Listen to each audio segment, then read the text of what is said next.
Así que quisiera comenzar primeramente distinguiendo dos conceptos acerca de la fe. La primera es aquella fe que provoca milagros en situaciones difíciles, en situaciones imposibles. Aquella que cuando le creemos a Dios y a su palabra provoca alteraciones sobrenaturales en este mundo natural. Y encontré en la palabra que la palabra pistis es la palabra que en griego original significa creer en la veracidad, en la grandeza y en el poderío de Dios para que se manifieste con su poder sobre la tierra. Ok, pero otro aspecto de pistis, o sea, la otra cara de la fe, se traduce como perseverancia, fidelidad y constancia. Y de ese aspecto de la fe quiero hablarte, porque ciertamente una cara de la fe es aquella que obra milagros, pero la otra cara de la fe es aquella que nos impulsa a seguir fieles en medio de toda circunstancia en esta vida. Ahora, este segundo aspecto de la fe no se trata de solo permanecer, solo para congregarse. No, este aspecto de la fe habla de una constante y consistente pasión y fuego por Dios y su reino. Así que si tú has dicho, he decidido creer en el Señor hasta el fin de mis días, tu vida espiritual va a experimentar dos cosas, escucha bien. Número uno, experimentará la buena batalla de la fe, y dos, experimentarás la prueba de la fe. Y la buena batalla de la fe te la va a presentar Satanás con todas sus artimañas, con toda su furia y sin compasión, porque la intención de Satanás es que blasfemos contra Dios. Así que el enemigo va a usar circunstancias difíciles de la vida con la intención de que tú y yo soltemos nuestra fe, decepcionados. Y ahí es donde tenemos que tomar una decisión, si nos vamos a mantener fieles o no. El asunto es que no solo vas a experimentar la buena batalla de la fe que te presenta Satanás, sino que a eso, digámoslo así, se le va a añadir Dios. O sea, el diablo te va a presentar la buena batalla de la fe y Dios te va a presentar la prueba de tu fe. Pero como esto no es una idea solo mía, vamos a la palabra, por favor. Ahí en Lucas capítulo 18:8, que dice: os digo que pronto les hará justicia, pero cuando venga el Hijo del Hombre, ¿hallará fe en la tierra? Mira bien, porque lo que está diciendo aquí es: cuando yo vuelva de nuevo, ¿voy a encontrar fieles que sigan creyendo en mí? Y repito, cuando dice fieles, no habla de congregantes que solo se sientan a oír la palabra domingo tras domingo. No, está hablando de creyentes de a de veras, pues. Aquellos que dijeron: yo viviré para servirle y serle fiel ahora y siempre, pase lo que pase. O sea, aquí no está hablando de gente que va a llegar a la eternidad de panzazo. No. La pregunta es: cuando yo regrese, dice el Señor, en el fin de la historia, ¿encontraré gente que tenga fe? Gente que siga siendo fiel, que permanezca en el camino, que siga firme sus convicciones. ¿Las hallaré? Y la respuesta es sí, los encontrarás, Señor, porque siempre hay un remanente de gente que es fiel a Dios a pesar de todo lo que sucede en la vida. Así que si tú eres de los que han decidido seguir a Jesús en su diario caminar con fidelidad, repito, se te presentarán dos cosas: la buena batalla de la fe y la prueba de tu fe. Mira lo que dice 1 Timoteo capítulo 6 versículo 12. Mira lo que dice: pelea la buena batalla de la fe, echa mano de la vida eterna, a la cual asimismo fuiste llamado, habiendo hecho la buena profesión delante de muchos testigos. La pregunta aquí es: ¿por qué Pablo no solo dijo pelea la buena batalla de la fe? ¿Por qué le agrega este adjetivo de la buena batalla de la fe? Lógicamente porque la batalla que el apóstol Pablo vivió no fue cualquier batalla. Y la batalla de quien quiera ser fiel no será solo una batalla, sino será una buena batalla, una gran batalla para defender la fe. Por eso Pablo le dice a Timoteo, le dice: echa mano de la vida eterna. O sea, echa mano de los recursos del cielo, porque en tus propias fuerzas no vas a poder vencer. ¿De qué recursos echarás mano? De la oración, de las promesas de la palabra, del poder de la unción y del Espíritu Santo, de la alabanza, del ayuno, etcétera. Por eso la Biblia dice: fortaleceos en el Señor y en el poder de su fuerza. Porque el deseo de Dios es que ganemos esta batalla. Ahora mira, este pasaje que hemos leído es en primera de Timoteo. Y si avanzamos a segundo de Timoteo, ya han pasado varios años entre un pasaje y otro en la vida de Pablo. Y mira lo que ahora le dice el apóstol Pablo a Timoteo. Segunda de Timoteo capítulo 4 versículo 7 dice: he peleado la buena batalla. Nota cómo primero dice: pelea la buena batalla. Años después le dice: he peleado la buena batalla. Y le dice: he acabado la carrera. Y mira cómo resume: he guardado la fe. Lo que el apóstol Pablo está diciendo aquí básicamente es esto: ha pasado el tiempo, Timoteo. El enemigo ha intentado menoscabar mi fe, pero aquí sigo creyendo en el llamado de Jesús. Aquí sigo adorando a mi Jesús. Aquí sigo rendido a sus planes y sigo avanzando en sus propósitos. Aquí estoy y lo sigo amando como el primer día en que lo conocí. Wow. Pero ¿sabes dónde escribió el apóstol Pablo esta escritura? ¿Y sabes qué ocurrió después de escribir esto? Le cortaron la cabeza. Así es. Él estaba en una estrecha mazmorra romana, y las mazmorras eran lugares subterráneos, oscuros, malolientes y húmedos.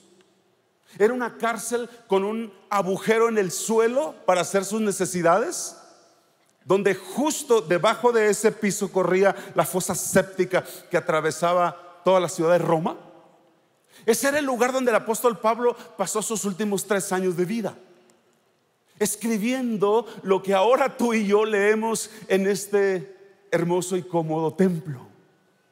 Pero él estaba en un lugar que tenía un pozo abajo para hacer sus necesidades y un hoyo arriba donde le arrojaban agua y comida, y no importara cómo cayera la comida en medio de la oscuridad, él tenía que tomar del suelo para comer. El lugar era frío, pequeño, había una puerta a un lado, y si el imperio daba la orden, esa puerta de hierro simplemente se abría y se decantaba, y ahí caerían a la fosa ahogados en excremento. Eso era mientras los reos estaban vivos, porque la otra opción era ser llevados al Coliseo, que quedaba unos 500 metros. Y efectivamente Pablo fue llevado a ese lugar donde le cortaron la cabeza.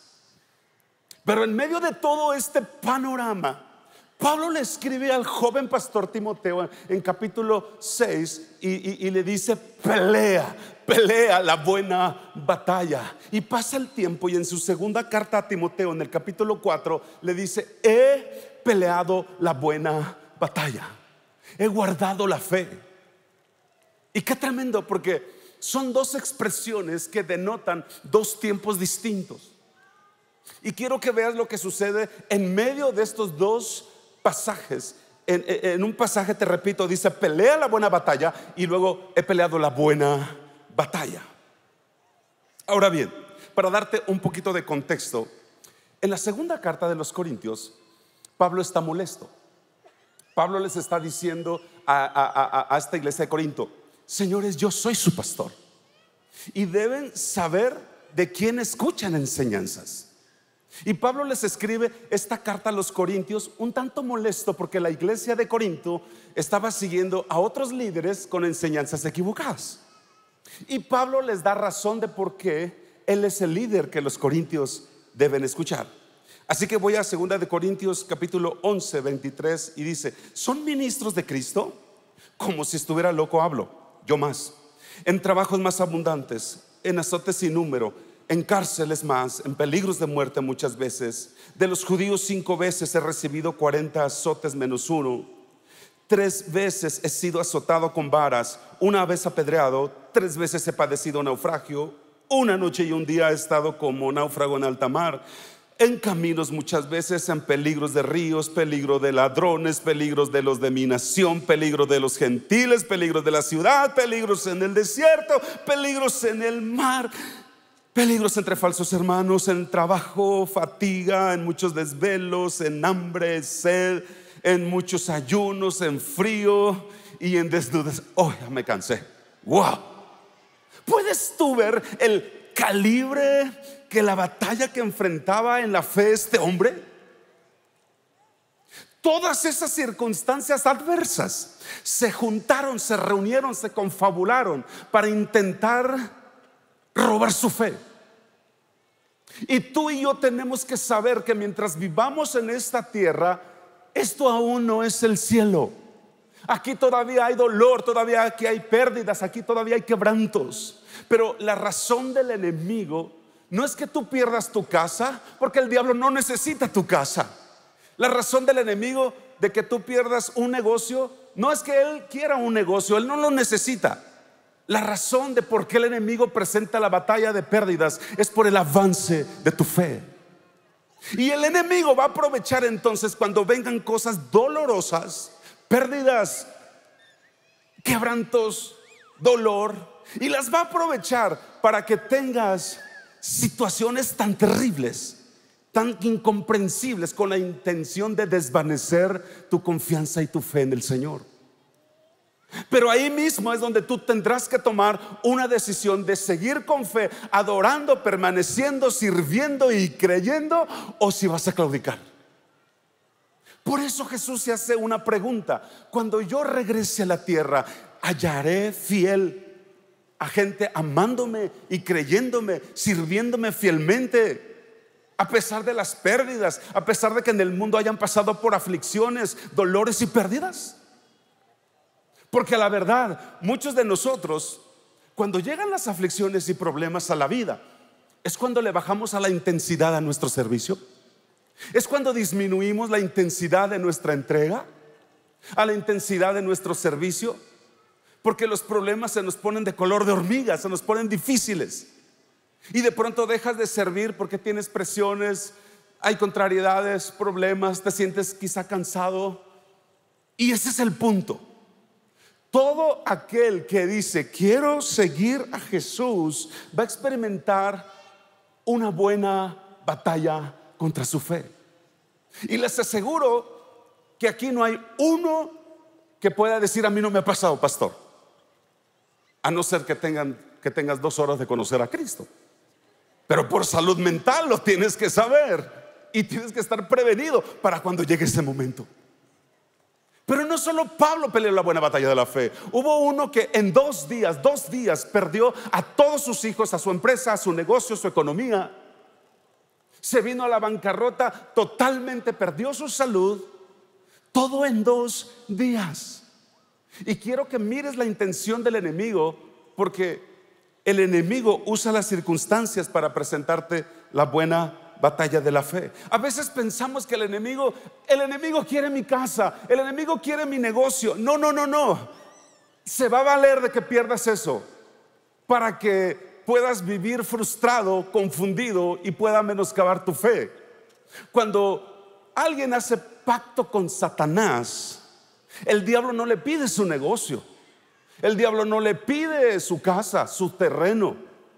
El diablo va por lo eterno. El diablo va a tocar propósito eterno. El diablo pide su alma, porque este cuerpo se va a terminar y él sabe que tiene un cumplimiento, pero lo que va a durar por la eternidad es el alma. Y él está viendo lo eterno, pero nosotros nos estamos confundiendo en lo pasajero.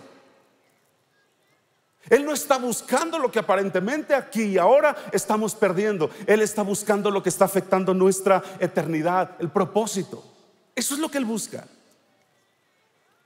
Y es la misma estrategia que usó el diablo, las que usa hoy para el mismo propósito. Mira lo que sucede con Job, capítulo 1, versículo 8. Dice: y Jehová dijo a Satanás: ¿no has considerado a mi siervo Job, que no hay como él otro en la tierra, varón perfecto y recto y temeroso de Dios y apartado del mal? Respondiendo Satanás a Jehová le dijo: ¿acaso teme Job a Dios de balde? Mira lo que está diciendo aquí Satanás. Satanás le dice: mira Dios, la verdad te voy a decir algo. Yo creo que Job es un convenenciero. Job te ama, pero porque lo proteges, lo bendices. Y el Señor se apuesta por Job y le contesta al diablo: no, no, no, no, no, no, no. Yo conozco a mi hijo y él me ama, lo bendiga o no lo bendiga. ¡Wow! ¡Qué nivel de confianza! ¿Qué nivel de confianza el de Dios para Job? Porque, por decirlo aquí, Dios echa un volado por Job, creyendo que lo ama y lo sirve en las buenas y en las malas. Y Dios le dice a Satanás: mira Satanás, Job me va a amar siempre porque yo soy su Dios, yo no soy cualquier cosa para él. Y aunque le quitaras todo lo que tiene, él se va a postrar, él me va a adorar, él me va a servir, él no va a claudicar. Y entonces el diablo le dice: ¿cuánto a que no es como tú dices, Señor? Y aquí es donde Dios y el diablo ponen su atención sobre la reacción de Job. Y le dice: ¿no le has cercado alrededor de él y a su casa y a todo lo que tiene? Al trabajo de sus manos has dado bendición, por tanto sus bienes han aumentado sobre la tierra. Pero extiende tu mano y toca todo lo que tiene, y verás si no blasfema contra ti en tu misma presencia. Claro, porque esta es la meta del enemigo en nuestra vida: hacer que blasfemes, que bajes la guardia, que renuncies, que vuelvas atrás, que retrocedas, que no avances. Porque blasfemar no es hablar cosas contra Dios. Blasfemar no es que digas algo ofensivo contra Dios. El sentido original de la blasfemia tiene que ver con retroceder, con rendirte. Blasfemar es soltar la toalla. Por eso Hebreos 10, mira lo que dice Hebreos 10:38: mas el justo vivirá por fe, y si retrocediere no agrada a mi alma. Pero nosotros no somos de los que retroceden para perdición, sino de los que tienen fe para preservación del alma. Blasfemar contra Dios es retroceder cuando el costo de tu fe en Jesús se pone al rojo vivo. Blasfemar es soltar todo cuando las cosas se ponen en tu contra. Blasfemar tiene que ver con rendición a tu fe, o sea, soltar tu fe. Porque quizá a veces tendrás que avanzar con lágrimas, tendrás que avanzar con dolor en el corazón. Quizá a veces vas a tener que avanzar con aflicciones. Pero escucha bien lo que te digo, iglesia: no te detengas, no retrocedas. Porque todo lo que Dios dijo que va a hacer contigo, Él lo hará, excepto suceda una cosa: que te detengas, que pares, que te detengas, que dejes de avanzar. Hoy he venido a decirte que tus victorias son seguras siempre y cuando no te detengas. Así que aunque la batalla sea difícil, no pares. Aunque te traicionen, no te detengas. Aunque parece que a veces no resulta, aunque el éxito momentáneo te abandone, aunque el dolor de las lágrimas te quemen los ojos, aunque la gente sea ingrata en el liderazgo, no pares, no pares. Porque el Dios que te trajo a tu llamado no te ha dicho que dejes de golpear el reino de las tinieblas. No pares hasta que la victoria sea total y completa. Alguien puede darle un fuerte aplauso a nuestro Dios. Oh,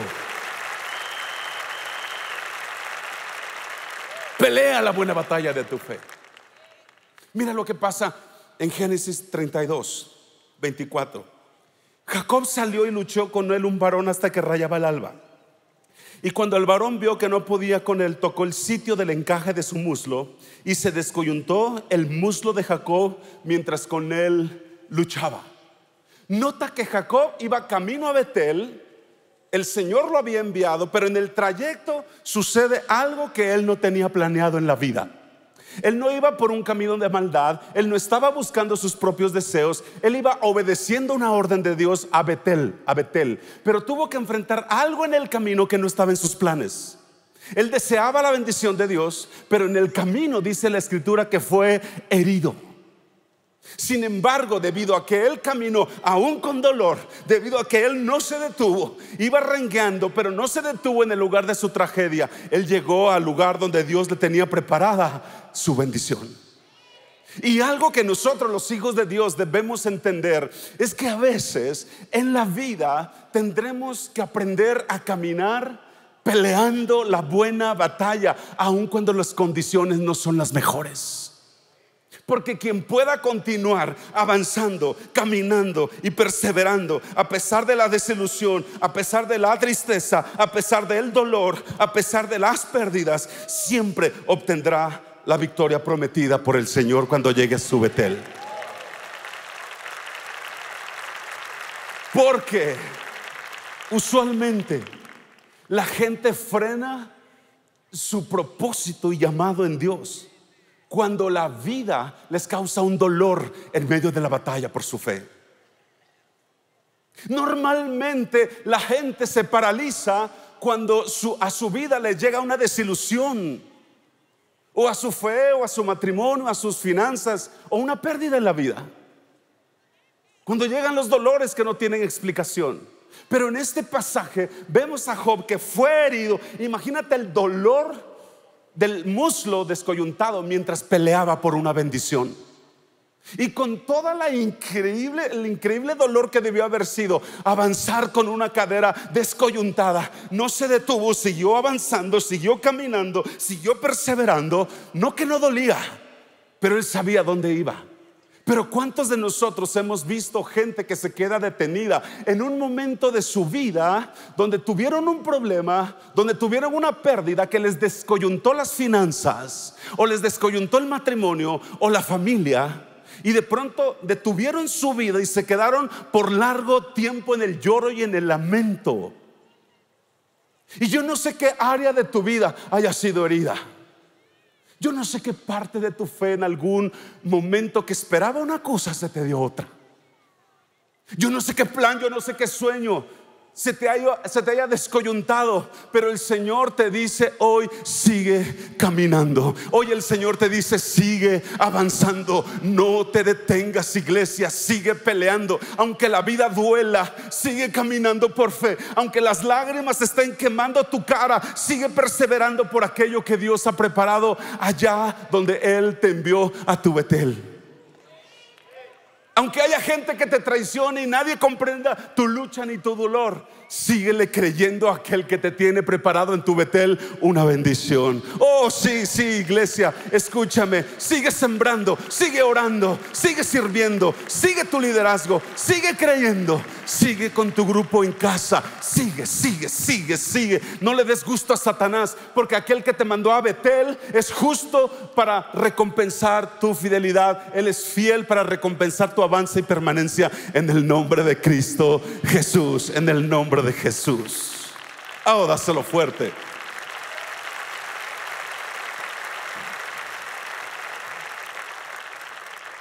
Recuerden que Jacob fue enviado a Betel, y Génesis 35 dice: y llegó Jacob a Betel. Oh, sí, mira, dice: y llegó Jacob a Betel y todo el pueblo que con él estaba. Y luego en el versículo 9 dice: y le apareció otra vez Dios a Jacob. Le apareció otra vez Dios a Jacob. Mira bien lo que dice. Porque cuando Jacob, por no haberse detenido en su dolor, pudo llegar, la Biblia dice que, número uno, Dios se le aparece otra vez. Mira bien. Y este mismo verso 9 dice al final: y cuando se le apareció, le bendijo. Se le apareció otra vez Dios a Jacob y le bendijo. Pero ¿qué tal si Jacob se detiene en el dolor del muslo descoyuntado? ¿Qué tal si Jacob no se adapta a lo que tenía que hacer? Número uno, Dios no tendría razón para volverse a aparecer. Y dos, nunca hubiera recibido esa bendición que Dios tenía preparada para él. Pero por cuanto no se detuvo, por cuanto perseveró hasta el final, por cuanto permaneció fiel, la Biblia dice que el Señor se le aparece de nuevo y lo bendijo. Así que tienes que aprender a caminar en desilusión, tienes que aprender a caminar en el dolor, tienes que aprender a batallar y avanzar en esa batalla de tu fe, y a caminar cuando aún tus oraciones no han sido contestadas. Tienes que aprender a caminar aún cuando tus sueños no han sido realizados. Porque tú y yo no deberíamos dejar de servir a Dios por una contrariedad en la vida. Señores, a Dios se le sirve en las buenas y en las malas y en las de en medio. A Dios se le sirve en las de arriba, en las de abajo, cuando la vida te rebasa por la izquierda y cuando vas por la derecha. Porque no podemos permitir que lo eterno de Dios en nosotros, oye esto, sea afectado por lo temporal de los padecimientos de esta tierra.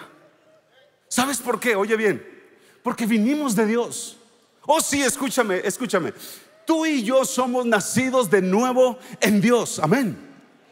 Esta nueva vida que hoy tenemos vino de Dios. Salimos de Dios. Y seres de verdad espirituales nunca podrán ser abatidos por dolores o pérdidas terrenales. Oh, sí, te lo repito, seres espirituales nunca podrán ser abatidos por dolores o pérdidas terrenales. Así que mira bien esto, porque tu vida no es el resultado de un juego de azar de partículas en el universo que de pronto se alinearon y ¡pum! Aquí apareció tu vida hecha. No. Tú estás fundado en el allá de la eternidad, no en el acá de lo temporal.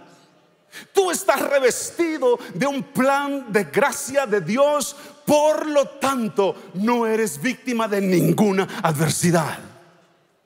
Tienes un cuerpo terrenal, sí, pero quien vive dentro de ese cuerpo natural es un ser espiritual que viene de Dios. Y cuando entiendes esta gloriosa identidad en medio del dolor, en medio de la frustración y en medio de la tragedia, es cuando te puedes levantar lleno de confianza. Es cuando entiendes que seres espirituales como tú y yo jamás podrán ser detenidos por problemas terrenales. Si vas a aplaudir, hazlo fuerte.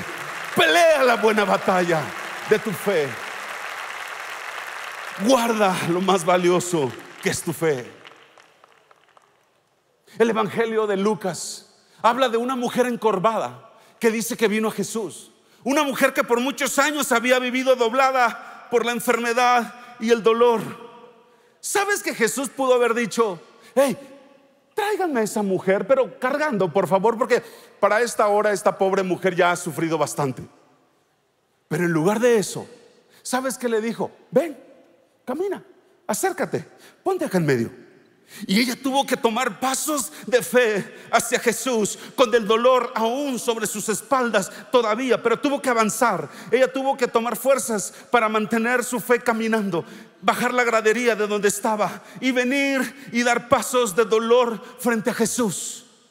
Oye, eso parece inhumano para Jesús. Eso no parece muy compasivo de parte de quien decía amar a la gente. Pero ¿sabes cómo se fue esta mujer a su casa? Caminando derechita, caminando totalmente sana, caminando totalmente libre y caminando totalmente victoriosa, porque sus pasos de dolor hacia Jesús se convirtieron al final en sus pasos de victoria por su fe. Porque mira bien esto. Jesús bien pudo haberle dicho: hey, la señora que está allá atrás, la encorvada, sea sana en mi nombre. Y créeme que hubiera sucedido la sanidad. Sin embargo, dejó que ella avanzara, que llegara donde estaba él, dejó que ella caminara, dejó de que ella peleara por su sanidad, por su fe. La batalla de su fe se le había presentado al enemigo por 18 años con esa enfermedad. Pero por haber perseverado, ese día llegó caminando derechita a su casa. Ese día ella llegó como hacía 18 años no se le había visto. Y hoy yo declaro que la batalla que hoy en día estás peleando, se le viene un testimonio de victoria por la fe que eres capaz de guardar hasta el fin, en el nombre poderoso de Jesús. Démosle ese aplauso tan fuerte como podamos a nuestro Señor.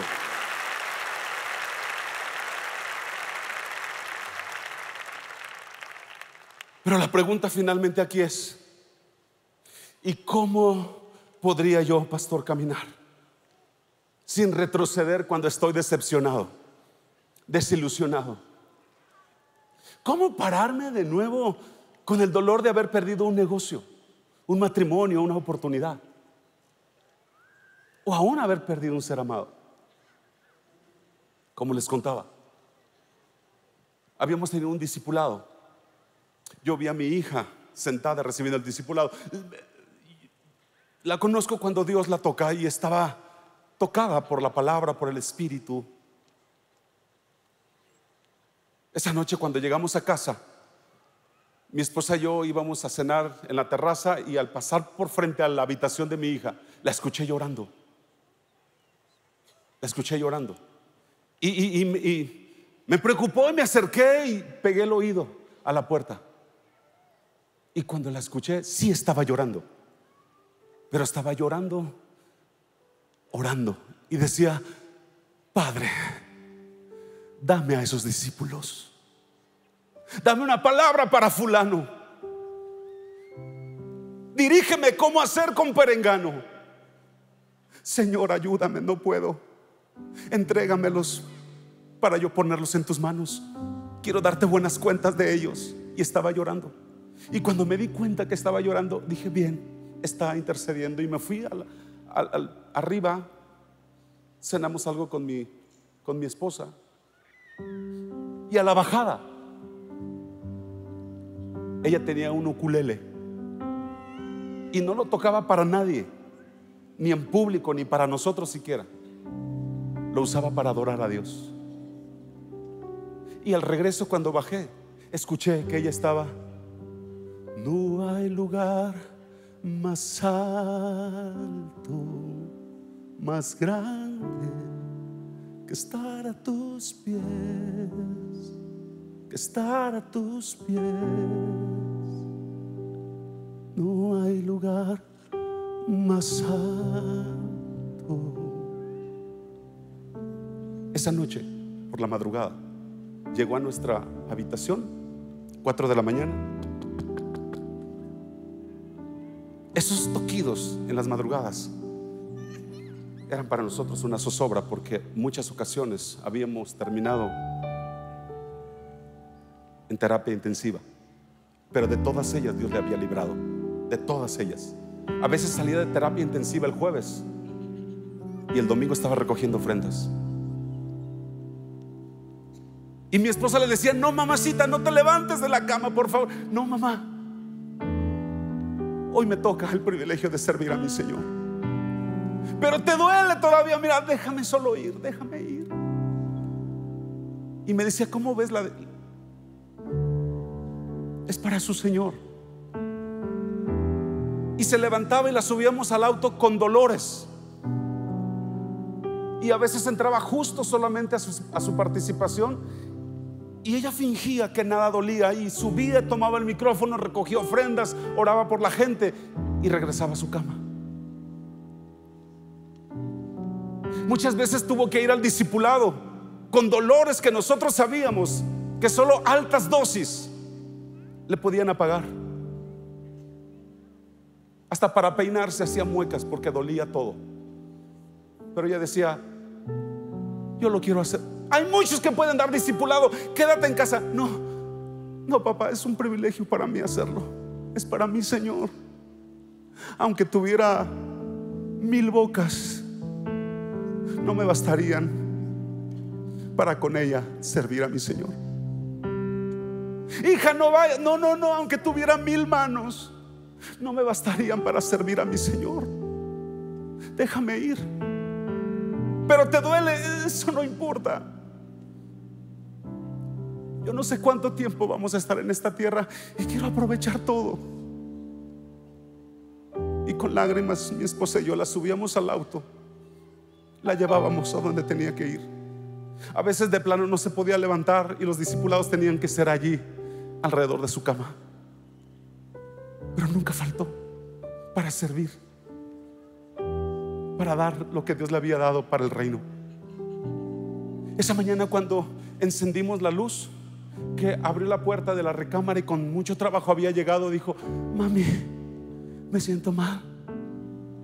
Ella tomaba un medicamento para aplacar los dolores, y por no haber sentido el dolor le explotó un pulmón, y lo que estaba tosiendo era toda la sangre del pulmón. Pero no sintió. Qué peligrosa es la indolencia, porque hay gente que se muere por falta de dolor. Hay iglesias que mueren por falta de dolor, por aquello que a él le dolió. Esa mañana, 4 de la mañana, corrimos, le puse el oxímetro 42. No es posible, esto no sirve. Fui por el otro, le puse el oxímetro. No, sí, 42. Llamamos una ambulancia, conseguimos un tanque rápido, se lo pusimos, no era suficiente. Llegó la ambulancia. Nuestro pueblo es chico donde vivimos, y hasta las 6 de la mañana llegó la ambulancia disponible, y de ahí salió para nunca más físicamente regresar a casa.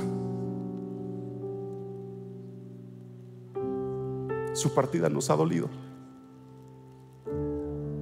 y yo le doy gracias a Dios por esa increíble llamada que el pastor Cash, esa mañana en que ella falleció, nos hizo, porque pude sentir la voz del Padre sosteniéndonos en medio de este proceso de tanta fragilidad. No sobó mis emociones humanas, la habló mi espíritu con un pasaje bíblico, y nos agarramos de ese pasaje. Pero te digo esto, ¿sabes por qué? Porque en la vida a veces vamos a tener que caminar aún con una fe herida. Y te digo herida porque, siendo honestos, sí le creímos a Dios que la iba a salvar, sí le creímos. Yo recuerdo que le hicieron la intubaron por la boca, y luego para poder comer le hicieron un tubo aquí, y para poderla drenar de la agua, de la pleuria de su corazón que se le había acumulado, le hicieron otro tubo acá, y luego para poderle hacer las diálisis, hemodiálisis, le hicieron otro tubo acá. Verla colgada con hilos casi un mes. La pastora y yo arrodillados en el pasillo. Nos valía cacahuate lo que la gente dijera de nosotros. Sabíamos que estábamos en un momento que estaba determinando eternidad. Nos sentamos ahí y la gente pasaba, y yo no sé qué decía de nosotros, pero nosotros mirábamos a través de ese cristal en terapia intensiva. No podíamos siempre estar adentro, pero allí estábamos, creyéndole a Dios. Y recuerdo que una canción que fue nuestra bandera: maravilloso Dios, tú permaneces siempre fiel, tu gloria y tu poder llenan mi vida de tu ser. Sosténme con tu amor, con la victoria en tu perdón. Desde mi corazón te canto hoy.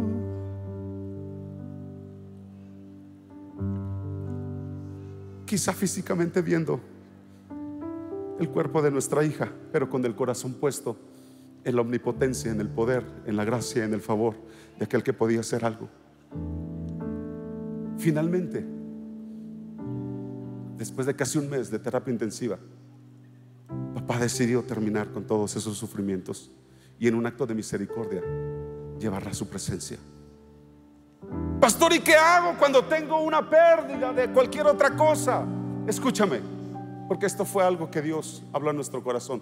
Mira el propósito eterno.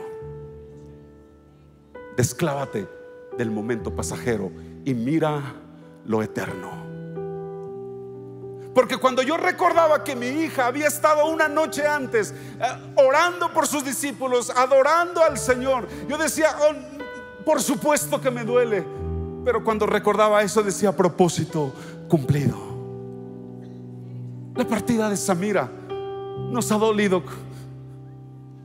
Solo Dios sabe, hay días muy malos y hay días buenos, pero nos ha dolido. Pero el propósito y entender propósito nos ha sanado. La pérdida duele, pero entender propósito te sana.